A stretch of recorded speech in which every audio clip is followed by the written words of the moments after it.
জুলাই জাতীয় সনদ 2025 বাস্তবায়নের জন্য জনগণের অংশগ্রহণ নিশ্চিত করা, তাদের সম্মতির জন্য একটি গণভোট অনুষ্ঠানের ব্যাপারে সকল রাজনৈতিক দলই একমত হয়েছেন।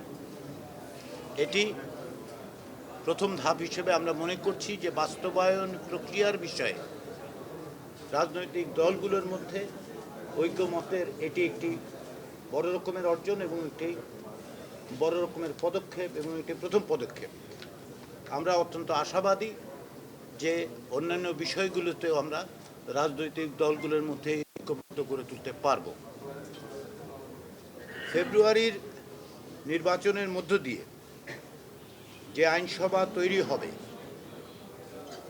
সেই আইনসভা যেন মৌলিক সাংবিধানিক সংস্কারগুলো করতে পারে এবং তাকে টেকসই করতে পারে, তার জন্য এই আইনসভাকে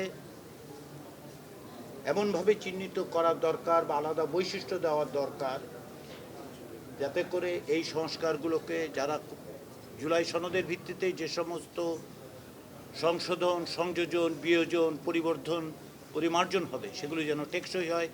এই ব্যাপারেও রাজনৈতিক দলগুলোর মধ্যে কার্যত একটি ঐক্যমত্য হয়েছে। তাদের এই প্রচেষ্টার মধ্যে দিয়ে আমরা খুব শিগগিরই সুনির্দিষ্টভাবে বাস্তবায়ন প্রক্রিয়া সম্পর্কে সুপারিশ তৈরি করে সরকারের কাছে দিতে পারব। আমরা আশা করছি যে আগামী 2-1 দিনের মধ্যেই আমরা বিশেষজ্ঞদের সঙ্গে বসবো। 8 তারিখ বিকেলে রাজনৈতিক দল এবং জোটের সাথে আমরা বসবো এবং গত কিছুদিনে রাজনৈতিক দলগুলোর পারস্পরিক আলোচনায় যে অগ্রগতি হয়েছে, তাতে আমি আশাবাদী যে আজকে একটা উল্লেখযোগ্য অগ্রগতি অর্জন করা গেছে। এটা অব্যাহত থাকবে এবং আমরা সুনির্দিষ্ট সুস্পষ্ট সুপারিশ সরকারের কাছে দিতে পারব। মাননীয় প্রধান উপদেষ্টাকে বলেছি যে আমরা 15ই অক্টোবরের পর কমিশনের কার্যক্রম অব্যাহত রাখার কোনো প্রয়োজন আছে বলে মনে হচ্ছে না। আমরা ইতিমধ্যেই ওই জায়গায় উপস্থিত হতে পারব।